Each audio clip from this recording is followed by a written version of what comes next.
आप सभी को प्रेज द लॉर्ड। प्रभु यीशु मसीह के मधुर मीठे नाम में जय मसीह की। खुदा का धन्यवाद हो कि परमेश्वर ने एक बार फिर से अपने जीवित कलाम को लेकर आपके बीच में आने का अनुग्रह दिया। मैं खुदा को धन्यवाद करती हूँ। आज हम दानियल की पुस्तक में से देखते हैं, दानियल 12 का 10 वचन। दानियल की पुस्तक में से 12 का 10 वचन क्या कहते हैं हम देखते हैं। बहुत से लोग तो अपने अपने को निर्मल और उजले करेंगे और स्वच्छ हो जाएंगे। यहाँ पे दानियल की पुस्तक में परमेश्वर का वचन कहता है कि बहुत से लोग तो अपने आप को निर्मल और उजले करेंगे और स्वच्छ हो जाएंगे। यहाँ पे कौन से निर्मल होने, किस तरीके से निर्मल होने की और स्वच्छ होने की और उजले होने की बात कह रहे हैं परमेश्वर। तो यहाँ पे मसीह की दुल्हन के विषय में परमेश्वर बात कर रहा है कि मसीह की दुल्हन अपने आप को, जो कलीसिया है, जो मसीह का दुल्हन है, जो कलीसिया है, जो प्रभु के भय मानने वाले लोग हैं, वो अपने आप को उजले करेंगे और निर्मल हो जाएंगे और स्वच्छ हो जाएंगे। कहता है किस लिए सब स्वच्छ हो जाएंगे? क्योंकि यीशु मसीह शीघ्र आने वाला है अपने दुल्हन को लेने के लिए, अपनी कलीसिया को लेने के लिए। तो जब यीशु मसीह जब आएगा इस पृथ्वी पर, जब कलीसिया को लेके जाने के लिए अपने साथ, अपनी दुल्हन को अपने साथ लेके जाने के लिए, तो दुल्हन अपने आप को अपने पाप से, अपने गुनाहों से, अपने गलतियों से, वो यीशु के लहू में अपने आप को धोकर, यीशु के वचन से अपने आप को धोकर, शुद्ध जल से अपने आप को धोकर निर्मल होने की बात को यहाँ कह रहे हैं।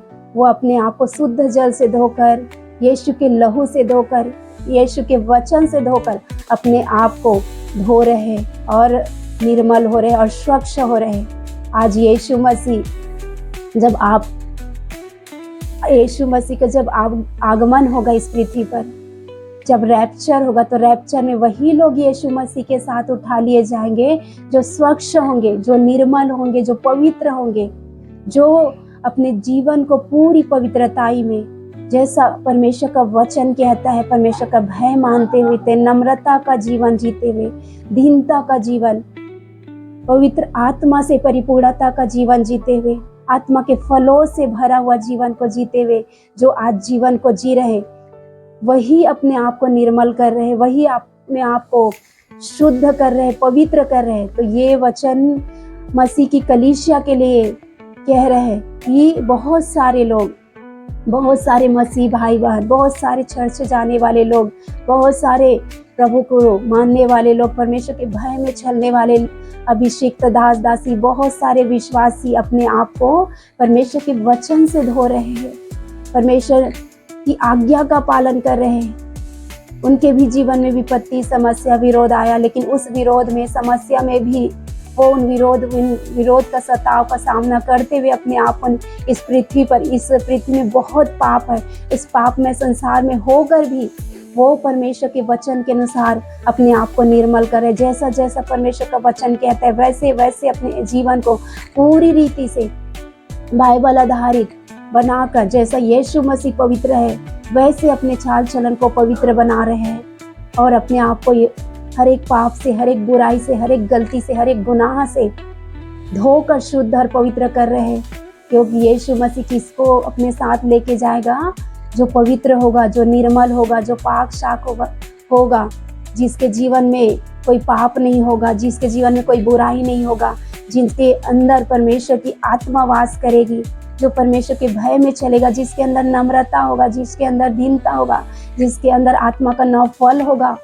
यीशु मसीह का वो 9 फल जो यीशु मसीह आप में देखना चाहते, वो गुण जो यीशु मसीह के अंदर था, वो अपनी कलीसिया में देखना चाहते। तो जो भी लोग अपने आप को ऐसा बना रहे हैं, इस संसार में रहकर ऐसा पवित्र जीवन जीना, पवित्रताई में रहना बहुत मुश्किल है, लेकिन फिर भी वो हर समय अपने आप को हर पाप से, हर बुराई से दूर रख के अपने जीवन को पवित्रताई में जीवन को जी रहे और परमेश्वर की, यीशु मसीह की आगमन की बाट को जो रहे कि हमारा यीशु मसीह हमें शीघ्र लेने आने वाला है करके जो बाट जो रहे, वो अपने आप को निर्मल बना रहे। क्योंकि ये वचन कह रहा है बहुत से लोग तो अपने अपने को निर्मल और उजले करेंगे और स्वच्छ हो जाएंगे। बहुत से लोग अपने अपने को निर्मल करेंगे, बहुत से लोग बोल रहे हैं अपने अपने को निर्मल करेंगे और शुद्ध हो जाएंगे, स्वच्छ हो जाएंगे, बोलता है परमेश्वर का वचन।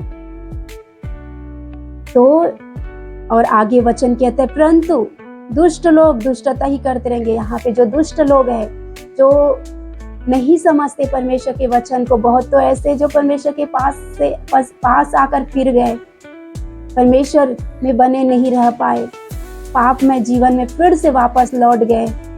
और बहुत से लोग आज मसीह लोगों को सताते हैं, वो नहीं जानते वो क्या करते हैं। ऐसे बहुत सारे लोग हैं जो दुष्टता करते हैं, खुद स्वर्ग में नहीं पहुंच पाते हैं, स्वर्ग जाने के रास्ते में नहीं चल पाते। और जो बहुत लोग स्वर्ग जाने के रास्ते में चल रहे हैं, स्वर्ग के लिए अपने आप को तैयार कर रहे हैं, निर्मल कर रहे हैं, उन्हें भी नरकीय बनाने के लिए, दूना नरकीय बनाने की कोशिश करते हैं। ऐसे दुष्ट लोगों के लिए परमेश्वर का वचन कहता है परंतु दुष्ट लोग दुष्टता ही करते रहेंगे। ऐसे जो दुष्ट लोग हैं वो दुष्टता ही करते रहेंगे, वो विरोध ही करते रह जाएंगे, वो पाप में जीवन को ही जीते रह जाएंगे। वो इस पृथ्वी पर दुनिया भर के वो गलत काम, वो पाप, वो बुराई में पड़े रहकर वो दुष्टता करेंगे। यहाँ तक मसीह लोगों को सताते हैं, उनके विरोध में बातों को करते और नाना प्रकार की दुष्टता के काम को मसीह लोगों के विरोध में करते। तो दुष्ट लोग दुष्टता ही करते रह जाएंगे, कहता है परमेश्वर का वचन। और आगे कहता है और दुष्टों में से कोई ये बातें न समझेगा। और जो दुष्ट है, जिनकी आंख बंद है, जिनकी बुद्धि संसार के हाकिम ने, उस दुष्ट ने, शैतान ने बांध के रखा है, वो दुष्टता करते ही रह जाएंगे। वो समझ ही नहीं पाएंगे कि वो क्या कर रहे हैं, उन्हें पता ही नहीं चलेगा कि वो क्या कर रहे हैं, क्योंकि उनकी बुद्धि, उनकी समझ को शैतान ने बांध रखा है। वो सच को, सत्य को समझ ही नहीं पाएंगे। और आगे कहता है परंतु जो बुद्धिमान है वे ही समझेंगे, जो बुद्धिमान है वे ही समझेंगे। तो ये वचन, परमेश्वर का ये वचन आपको कहता है मेरी प्रियो, जो बुद्धिमान है वे ही समझ सकते हैं कि यीशु मसीह सत्य है, जीवन है, मार्ग है। और यीशु मसीह के लिए अपने आप को तैयार करना, स्वच्छ करना, निर्मल करना एक बुद्धिमता की बात है, एक बुद्धिमानी की बात है। ये मूर्खता नहीं है। लोग आज मसीह लोगों को मूर्ख समझते हैं। वो समझते हैं कि इन्होंने अपना धर्म चेंज कर लिया, अपने इष्ट को, अपने देवताओं को छोड़कर पराये ईश्वर को मानते। लेकिन वो नहीं जानते, वो मूर्ख हैं ऐसे लोग जो ऐसा सोचते हैं। वो जानते ही नहीं है कि किसने उनको बनाया, किसने उनके लिए अपना प्राण त्यागा है और किसने उनके लिए कोड़े खाए। कौन है जो उनकी आत्मा के विषय में सोचता है और उनका उद्धार करना चाहता है। वो जानकर भी दुष्टता में पड़े रहते, पाप में पड़े रहते हैं।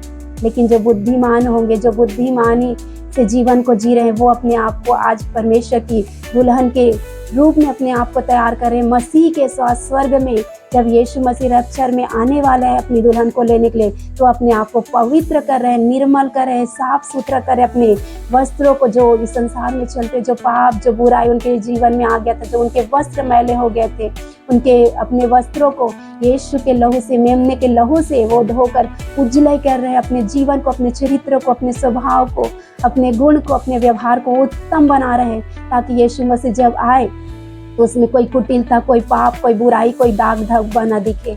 तो इसीलिए आज बहुत से लोग अपने आप को उजले कर रहे हैं मेरे प्रियो, क्योंकि जो हर समय प्रयास कर रहे हैं अपने जीवन को पवित्र बनाने की, वही लोग परमेश्वर के साथ स्वर्ग में उठा लिए जाएंगे और मसीह के साथ मेमने की हर समय स्वर्ग में स्तुति करेंगे, आराधना करेंगे, होसन्ना के नारे लगाएंगे।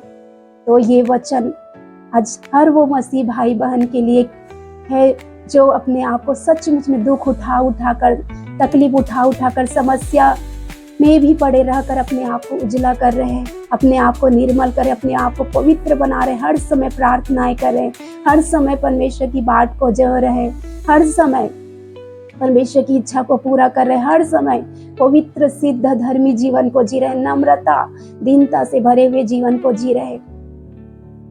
ये वचन के द्वारा परमेश्वर आपको आशीष दे। इस वचन के द्वारा परमेश्वर आपके मैले वस्त्रों को धोकर उजला करे और आप पवित्रता में शोभायमान होकर मसीह के साथ स्वर्ग में उठा लिए जाओ। आप सबको प्रेज द लॉर्ड।